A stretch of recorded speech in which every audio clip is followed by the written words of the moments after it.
Rahman BND ভাই আছেন, এখানে আরো স্থানীয় নেতৃবৃন্দ আছেন, সবাইকে আপনারা চিনেন। আজকের এই সুন্দর আয়োজন করার জন্য আমি বাংলাদেশ জামাত ইসলামীর পক্ষ থেকে ডিকেএল এন্ড কনসালটেশন সেন্টার এবং তালিমুল কোরআন ইসলামিয়া মাদ্রাসা এবং এখানকার জামাত সংগঠনকে মোবারকবাদ জানাচ্ছি, শুভেচ্ছা জানাচ্ছি।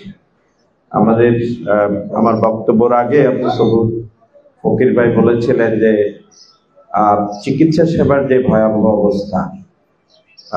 আমার এক ফুফাতো ভাই, তিনি ইতালিতে থাকেন। উনি সেখানকার স্থানীয় সিটিজেন হওয়ার সুবাদে হঠাৎ করে উনি প্যারালাইজড হয়ে গেলেন, শরীরের একটা অংশ, একটা পা। তো উনি কিছুদিন আগে দেশে আসছিলেন। তিনি বললেন যে আমি প্যারালাইজড হয়ে যাওয়ার খবরে, আমি যেহেতু সেই এলাকার, সেই দেশের নাগরিক, সরকারের পক্ষ থেকে আমাকে হসপিটালে নিয়ে যাওয়া হয়। দীর্ঘ 3 বছর আমাকে অনবরত তারা চিকিৎসা দিয়েছে, যেটি বাংলাদেশের অর্থ যদি আমি হিসাব করি, অন্তত 7 থেকে 8 কোটি টাকার চিকিৎসা সরকার আমাকে দিয়েছে। তাহলে এটা কি আমাদের বাংলাদেশে কল্পনা করা যায়? কত লোক চিকিৎসার অভাবে মারা যাচ্ছে তার কোনো ঠিক নেই। এটার কারণ হচ্ছে, আমাদের মূল সমস্যা সেটা হচ্ছে আমরা আমাদের দেশকে করাপশন ফ্রি করতে পারি না, দুর্নীতি মুক্ত করতে পারি না। যেখানে যাকে যে দায়িত্ব দেয়া হয়, সেই দায়িত্বের জায়গা থেকে আমরা সেই জায়গাটাকে মেরামত করা, ভালো করার পরিবর্তে সেটাকে ফোকলা করা, সেটাকে খালি করার কাজেই অনেকে আমরা নিয়োজিত আছি।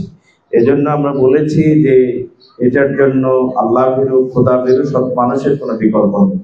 আজকে যদি আমাদের যতগুলো হসপিটাল আছে, এটার যদি সঠিক ব্যবস্থাপনা হতো, তাহলে মনে হয় আমাদের আজকে এই ফ্রি ফ্রাইডে অথবা কমিউনিটি ক্লিনিক, ব্যক্তি উদ্যোগে অনেকগুলো আয়োজন হচ্ছে, এসব আয়োজন কি কোনো প্রয়োজন ছিল?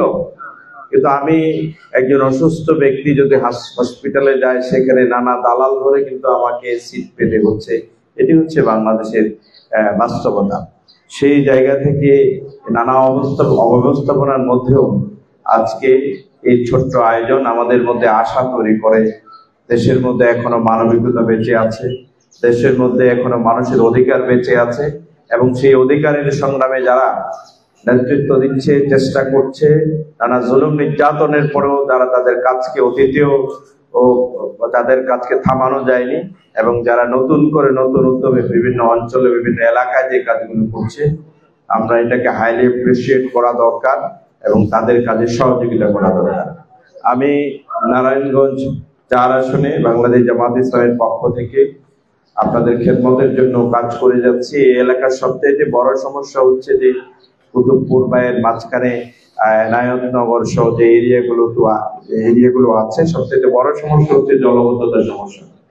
এখানে প্রায় 8 লক্ষ মানুষ প্রতিনিয়ত অল্প বৃষ্টি অথবা অনাবৃষ্টিতে, এখানে ড্রেনেজ ব্যবস্থা গুলো যথাযথভাবে না হওয়ার কারণে, ছোট অথবা বড় যে খালগুলো আছে এগুলো সঠিক করার ব্যবস্থা না থাকার কারণে, এবং যে বর্জ্য ব্যবস্থাপনা আছে এটা প্রপারলি না হওয়ার কারণে দেখা যাচ্ছে এটা কোনোভাবেই শেষ হচ্ছে না।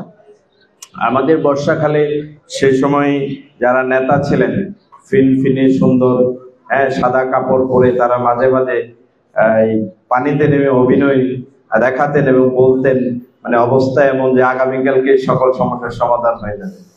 দীর্ঘ 53 বছরে সেই সমস্যার সমাধান হয়নি।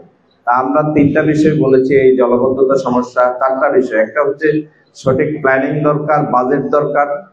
দ্বিতীয় বিষয় হচ্ছে ছোট বড় যে খালগুলো আছে এগুলোর গভীর খনন করার দরকার। এরপরে হচ্ছে ড্রেনেজ ব্যবস্থা যেগুলো আছে এগুলো প্রপারলি হওয়া দরকার। এই যে আমরা যদি এখানকার কথা চিন্তা করি, 2 সাইডে যে ড্রেনেজ আছে, সেই ড্রেনেজের আসো কখনো করে থাকলেও এটার অস্তিত্ব খুঁজে পাওয়া মুশকিল হবে, এবং এগুলোর ঢাকনাগুলো খুললে পুরোটাই কিন্তু ময়লা আবর্জনায় ভর্তি। এজন্য জনসচেতনতার জন্য আমি অনেক জায়গায় বলছি, সমস্যা হচ্ছে, এটা হচ্ছে, সেটা হচ্ছে। আমার বাড়ির সামনে আমার ড্রেন, আমার আশপাশ পরিষ্কার রাখা আমার দায়িত্ব। এটা বাইরের দেশে হচ্ছে এমন, কারো বাসার সামনে যে ড্রেনেজ আছে সেখানে যদি অপরিষ্কার থাকে সেটাকে সরকারের পক্ষ থেকে তাকে ফাইন করা হয়। এখন যত্রতত্র আমার ময়লা আবর্জনা ফেলছি, এটা আবার ভরে যাচ্ছে এবং পরবর্তী বর্ষা আসলে আবার কিন্তু মানে রাস্তা কর্দমাক্ত হচ্ছে, পানি জমে যাচ্ছে। এভাবে একটা দেশ কখনো চলতে পারে না।